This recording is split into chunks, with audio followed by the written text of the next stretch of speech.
Today we're going to discuss and show examples of milled rice malt. Malt is stored unmilled and is only milled prior to using it. Milled malt that is not used can degrade quickly.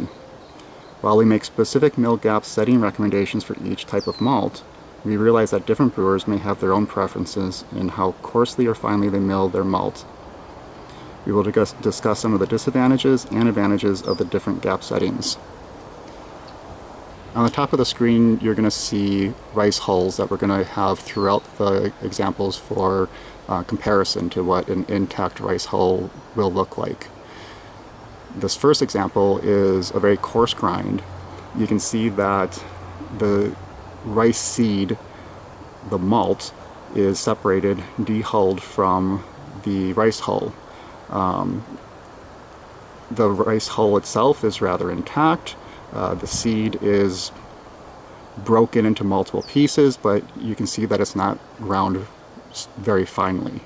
This would definitely ensure proper filtration and circulation during the mash, but you may not get the type of conversion that you would prefer. I'm going to turn our display here to the next example. This is our high-tech setup here. This example here is the example that the recommended setting that we recommend for rice malt.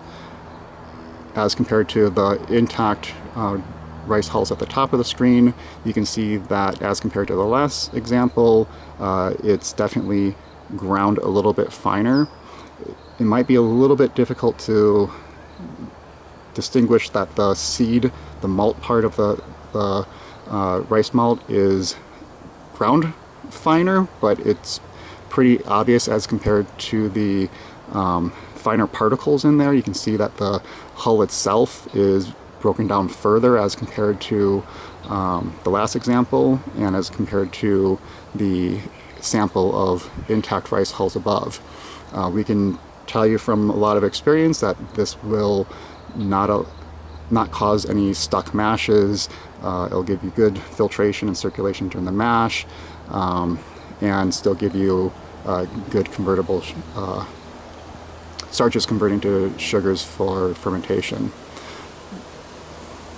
The last example we're going to give you of this series is a finer milled malt. And here you can really start to see a much finer, powdery, finer particles. You can see that as compared to the rice hulls above, that the rice hulls through the milling process have been broken down quite finely. You can see that there's more finer particles, more powdery particles. You can see that the seed, the malt part, is really ground down. So while there are definitely rice hulls in there, the finer you grind down the malt, the seed of the rice malt, those fine particles could potentially lead to a stuck mash if they get ground down too fine. We're not saying that milling at this fine of a gap setting is going to result in a stuck mash, but the finer you mill the malt,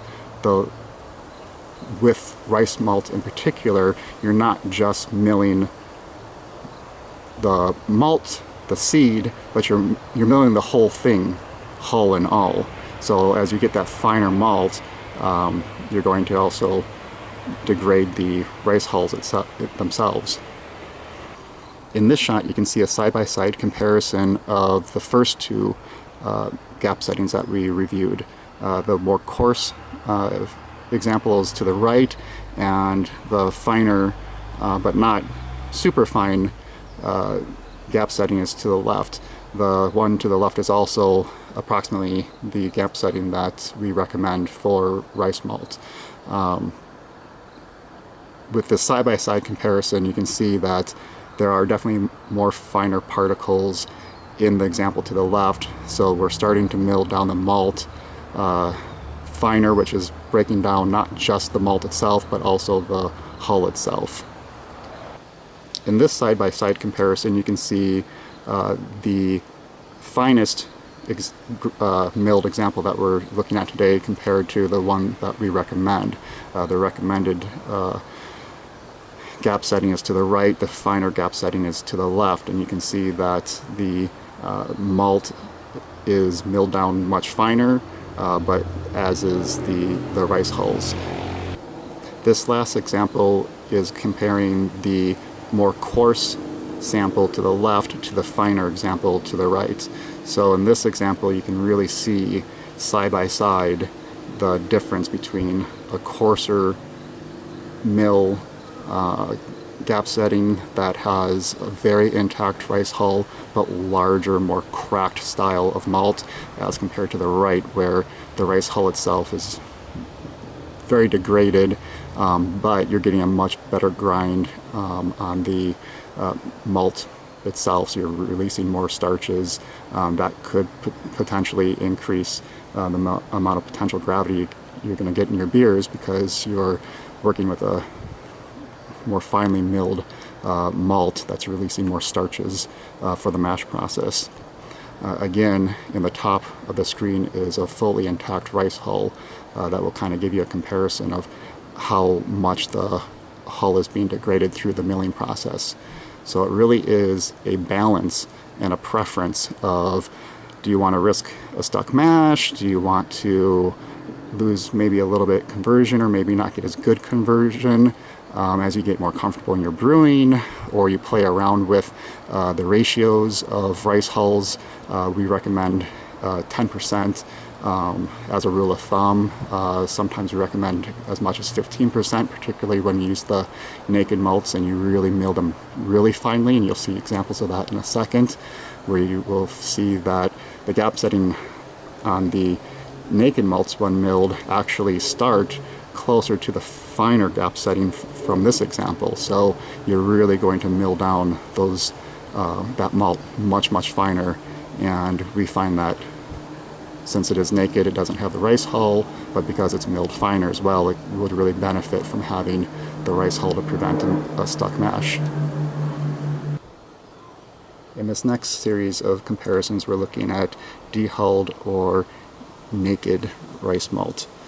Unfortunately, I didn't note the zoom setting on the last series, and I hope to have set it to the same setting. I don't want visually to for there to be any differences, because visually it might be a little misleading. I did leave in the rice hulls at the top of the screen as a comparison, so hopefully you can, at least in reference to the rice hull, get an idea of the size of the milled grain here. As I said in the last series of comparisons, this first example, the more coarse example we're going to look at right now, is actually the finer mill gap setting that we use for the hulled malt.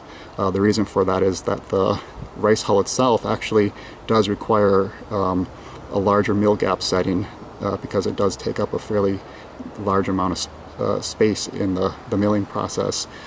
So this coarser example for the naked malt is actually the finer mill gap setting on the hulled malt. You'll notice that the malt is rather evenly cracked and broken into relatively the same size pieces. You don't see a lot of fine particles in there. This would be a good size for the mash process that would give you good starches converted to sugars, give you good conversion, and reduce the likelihood of any stuck mashes. When we've worked with naked rice malt in the past, we found that we needed to account for the lack of any hulls whatsoever. Even when hulls are ground down more finely, they still function in maybe a lesser capacity, but they still provide some kind of function in the filtration and circulation process. When we're using the naked rice malt, that's there isn't even a degraded rice hull. So we found that using about 15% rice hulls for just the amount of naked rice malt that we use in the grain bill is appropriate, and 10% for the rest of the malts that we're using. We're going to move to the next example here, again using our high-tech system here. And you can see in this example that we're starting to see some particles. We're starting to see the malt is broken down. You're getting finer particles, almost like a dust-like particle. That's most likely going to allow for a higher conversion, but it's also going to put more finer particles in the mash. And if you don't have something maintaining that circulation and filtration, you might just get a big sticky mess and get a stuck mash at some point. This last example is a very fine milled naked gas malt or naked rice malt, and you can see very fine particles in there. You can actually see that there's a lot of different sized pieces of rice malt in there. Our mill is having a little bit of a difficult time getting a consistent grind because it's just so fine that it's not coming out as uniform as the more coarse setting. And that's the only time that we ever have that problem or have witnessed inconsistent or having pieces of various sizes, is when we really try to go for that really fine mill gap setting. So we're going back to a side-by-side comparison of the more coarse naked rice malt and a finer rice malt. So you can kind of see a side-by-side comparison. You're starting to see it milled finer and broken into smaller particles. Here you can see the malt continues to break down. You're really getting to the point of having something that would be a really nice breakfast cereal that you could heat up with some water and cook in a reasonable period of time. It's getting to a much finer particles and not so coarsely ground. And then lastly is a side-by-side comparison of the more coarse and the finer example. So side by side you can see that the coarser example definitely is more uniform. There aren't as many fine particles. You're still going to get good starch or a good amount of starches for conversion to fermentable sugars, because again, even though this is the more coarse example of the naked rice malts, it's still a finer mill of the as compared to when it's got the hull, when you're milling it with the hull. So really, in theory, you can use a naked malt, which we currently offer the naked gas hog and naked pale malt. If interest in the naked malts continues to increase, we can consider bringing other naked malts online as well. These examples right here, I think, are amber, if not biscuit, but I'm pretty sure it's amber from the color of it. But we've considered working with or offering both of those, and you can mill them much finer and then add some kind of something to filter and circulate the mash, such as the rice hulls. Which brings up another thing to consider is other alternatives to rice hulls. Some people have commented that when there's a higher concentration of rice hulls in the mash, that it gives it kind of an astringent character to the beer, that real sudden, sharp characteristic to the flavor profile. I know somebody that is experimenting right now with coffee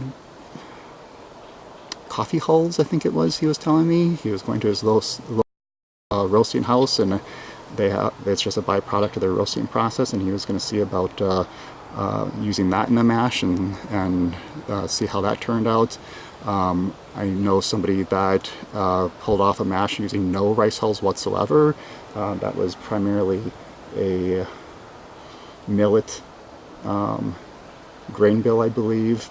I think maybe millet and buckwheat. And we're going to show examples of that in our next video blog, where we'll do the same thing, compare coarser and finer examples.